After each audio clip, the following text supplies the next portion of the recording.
ಕಾಂಗ್ರೆಸ್ ನೂತನ ಸರ್ಕಾರ ರಚನೆ ಸರ್ಕಸ್ ನಡೀತಾ ಇದೆ. ಇನ್ನು ಫೈನಲ್ ಆಗದ ಭಾವಿ ಸಿಎಂ ಸೇನೆ ರಾಹುಲ್ ಖರ್ಗೆಯನ್ನ ಎರಡೆರಡು ಬಾರಿ ಡಿಕೆಶಿ ಭೇಟಿ ಮಾಡಲಿದ್ದಾರೆ. ಬೆಳಗ್ಗೆಯಿಂದ ದೆಹಲಿಯಲ್ಲೇ ಬೀಳ್ಬಿಟ್ಟಿರುವಂತಹ ಡಿಕೆಶಿ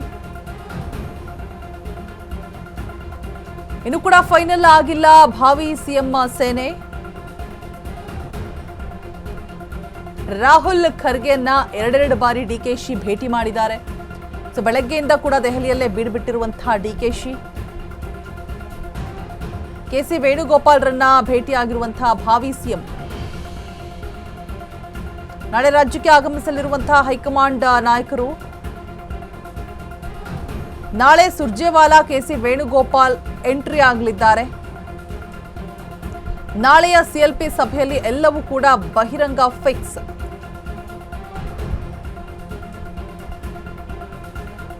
ಕಾಂಗ್ರೆಸ್ ನೂತನ ಸರ್ಕಾರ ರಚನೆಯ ಸರ್ಕಸ್ ಒಂದ್ ಕಡೆ ನಡೀತಾ ಇದೆ.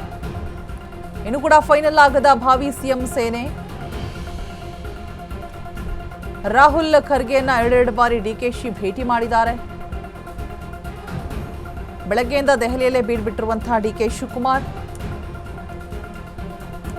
ಕೆಸಿ ವೇಣುಗೋಪಾಲ್ರನ್ನ ಭೇಟಿಯಾಗಿರುವಂತಹ ಭಾವಿ ಸಿಎಂ ನಾಳೆ ರಾಜ್ಯಕ್ಕೆ ಹೈಕಮಾಂಡ್ ನಾಯಕರು ಆಗಮಿಸಲಿದ್ದಾರೆ. ನಾಳೆ ಸುರ್ಜೇವಾಲಾ ಕೆಸಿ ವೇಣುಗೋಪಾಲ್ ಎಂಟ್ರಿ ಆಗುವಂತಹ ಸಾಧ್ಯತೆಗಳು ಇದೆ. ನೂತನ ಕಾಂಗ್ರೆಸ್ ಸರ್ಕಾರಕ್ಕೆ ಇನ್ನೂ ಕೂಡ ಭಾವಿ ಸಿಎಂ ಸೇನೆ ಫೈನಲ್ ಆಗಿಲ್ಲ. ಸೊ ಸರ್ಕಸ್ಗಳು ನಡೀತಾ ಇದೆ. ರಾಹುಲ್ ಖರ್ಗೆಯನ್ನ ಎರಡೆರಡು ಬಾರಿ ಡಿಕೆಶಿ ಭೇಟಿ ಆಗಿದ್ದಾರೆ. ಬೆಳಗ್ಗೆಯಿಂದ ದೆಹಲಿಯಲ್ಲೇ ಬೀಡುಬಿಟ್ಟಿರುವಂತಹ ಡಿಕೆಶಿ ಸಿಎಲ್ಪಿ ಸಭೆಯಲ್ಲಿ ಎಲ್ಲವೂ ಕೂಡ ಅಂತ್ಯವಾಗುತ್ತೆ ಅಂತ ಹೇಳಲಾಗ್ತಾ ಇದೆ. ಹೆಚ್ಚಿನ ಡೀಟೇಲ್ಸ್ ಅನ್ನ ಕೊಡೋದಕ್ಕೆ ನಮ್ಮ ಪ್ರತಿನಿಧಿ ವಿವೇಕ್ ದೂರವಾಣಿ ಸಂಪರ್ಕದಲ್ಲಿ ಜಾಯಿನ್ ಆಗ್ತಾ ಇದ್ದಾರೆ. ವಿವೇಕ್, ಇನ್ನೂ ಕೂಡ ಒಂದಷ್ಟು ಕನ್ಫ್ಯೂಷನ್ಸ್ ಇದೆ. ಸಿಎಲ್ಪಿ ಸಭೆಯ ನಂತರವೇ ಎಲ್ಲವೂ ಕೂಡ ಫೈನಲೈಸ್ ಆಗುವಂಥದ್ದು ಅಂತ ಕೂಡ. ಆ್ಯಂಡ್ ಡಿಕೆಶಿ ಅವರು ದೆಹಲಿಯಲ್ಲೇ ಇನ್ನೂ ಕೂಡ ತಂಗಿದ್ದಾರೆ. ಖರ್ಗೆ ಅವರನ್ನ ಎರಡೆರಡು ಬಾರಿ ಭೇಟಿ ಮಾಡಿದ್ದಾರೆ. ಸೊ ಏನೆಲ್ಲ ಗೊಂದಲಗಳಿದೆ ಅಂತ ಹೇಳ್ಬಿಟ್ಟು ಇನ್ನೂ ಕೂಡ ಕನ್ಫ್ಯೂಷನ್ಸ್ ಹೆಚ್ಚಾಗ್ತಾ ಇದೆಯೋ ಹೊರತು ಎಲ್ಲವೂ ಕೂಡ ಫೈನಲ್ ಆಯಿತು ಅಂದ್ರೂ ಕೂಡ ಆ ಒಂದು ಪೂರ್ಣ ವಿರಾಮ ಅನ್ನುವಂಥದ್ದು ಇಡೋದು ಯಾವಾಗ ಅಂತ? ಸೋಮವಾರನಾ? ಯಾವುದೇ ಸರ್ಕಾರ ರಚನೆ ಆಗ್ಬೇಕಾದ್ರೆ ಆಗಿರ್ಬೋದು, ರಚನೆಯಾಗಿ ಮುಂದುವರಿತಾ ಇದ್ರು ಕೂಡ ಗೊಂದಲಗಳಿಗೆ ಎಲ್ಲೂ ಕೂಡ ಬ್ರೇಕ್ ಇಲ್ಲ ಅಂತಾನೆ ಹೇಳ್ಬೋದು. ಯಾಕಂದ್ರೆ ಈ ಹಿಂದೆ ಕೂಡ ಸರ್ಕಾರ 3 ವರ್ಷದಿಂದ ನಡ್ಕೊಂಡ್ ಬಂದಿತ್ತು, ಅಲ್ಲೂ ಕೂಡ ಗೊಂದಲಗಳಿತ್ತು. ಈಗ ಮತ್ತೆ ಡಿ ಕೆ ಶಿವಕುಮಾರ್ ಅವರು ಮುಖ್ಯಮಂತ್ರಿ ಆದ್ರೂ ಕೂಡ ಗೊಂದಲಗಳು ಅದೇ ರೀತಿಯಾಗಿ ಮುಂದುವರಿತೆ. ಏನಲ್ಲ ಏನು ಒಂದು ಗೊಂದಲಗಳು ಸರ್ಕಾರದಲ್ಲಿ ಇರೋದು ಸರ್ವೇ ಸಾಮಾನ್ಯ. ಈಗ ಮತ್ತೆ ಸರ್ಕಾರ ರಚನೆ ಆಗ್ಬೇಕಾದ್ರೆ ಈಗ ಸಾಕಷ್ಟು ಕಸರತ್ತನ್ನ ಕೂಡ ಡಿ ಕೆ ಶಿವಕುಮಾರ್ ಅವರು ಮಾಡೋದಕ್ಕೆ ಪ್ರಾರಂಭ ಮಾಡಿದ್ದಾರೆ. ನಿನ್ನೆ ಅಷ್ಟೇ ಅವರ ಆಪ್ತ ವಲಯದಲ್ಲಿ ಗುರುತಿಸಿಕೊಂಡವರ ಅಂದ್ರೆ ಯಾರ್ಯಾರಿಗೆ ಸಚಿವ ಸ್ಥಾನ ಕೊಡ್ಬೇಕು ಅನ್ನೋ ಒಂದಿಷ್ಟು ಪಟ್ಟಿಯನ್ನ ಕೂಡ ತೆಗೆದುಕೊಂಡು ಹೋಗಿದ್ರು ಡೆಲ್ಲಿಗೆ. ಅದಾದ ಬಳಿಕ ಈಗ ಇವತ್ತು ಕೂಡ ಅಷ್ಟೇ ಸಾಕಷ್ಟು ಜನರಿಗೆ ಕೂಡ ಭೇಟಿ ಮಾಡಿದ್ರು. ಹೈಕಮಾಂಡ್ ನಾಯಕರಾದಂತಹ ರಾಹುಲ್ ಗಾಂಧಿ ಆಗಿರ್ಬೋದು, ಮಲ್ಲಿಕಾರ್ಜುನ್ ಖರ್ಗೆ ಆಗಿರ್ಬೋದು, ಕೆಸಿ ವೇಣುಗೋಪಾಲ್ ಇವರಿಗೆಲ್ಲರಿಗೂ ಕೂಡ ಭೇಟಿ ಮಾಡಿದ್ರು. ಅದಾದ ಬಳಿಕ ಮತ್ತೊಮ್ಮೆ ಎರಡನೇ ಬಾರಿಗೆ ಮಲ್ಲಿಕಾರ್ಜುನ್ ಖರ್ಗೆ ಅವರಿಗೂ ಕೂಡ ಹೋಗಿ ಭೇಟಿ ಮಾಡಿದ್ದಾರೆ. ಅಲ್ಲೂ ಕೂಡ ಸಾಕಷ್ಟು ಮಾತುಕತೆಯನ್ನ ಕೂಡ ನಡೆಸಿದ್ದಾರೆ.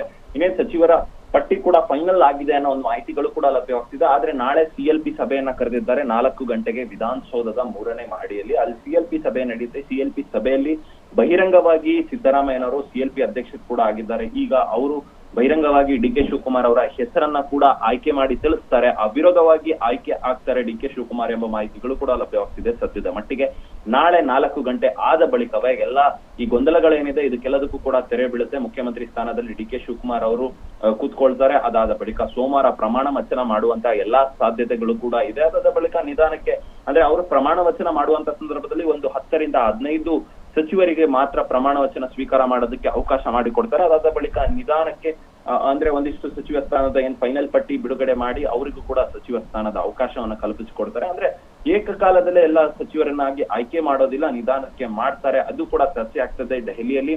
ಅಂದ್ರೆ ಸಿಎಲ್ಪಿ ಸಭೆಯಲ್ಲಿ ಏನೇನು ಚರ್ಚೆ ಮಾಡ್ಬೇಕು ಅನ್ನೋ ವಿಚಾರಗಳು ಕೂಡ ಈಗಾಗಲೇ ದೆಹಲಿಯಲ್ಲಿ ಸಾಕಷ್ಟು ವಿಚಾರಗಳು ಕೂಡ ಚರ್ಚೆ ಆಗಿದೆ.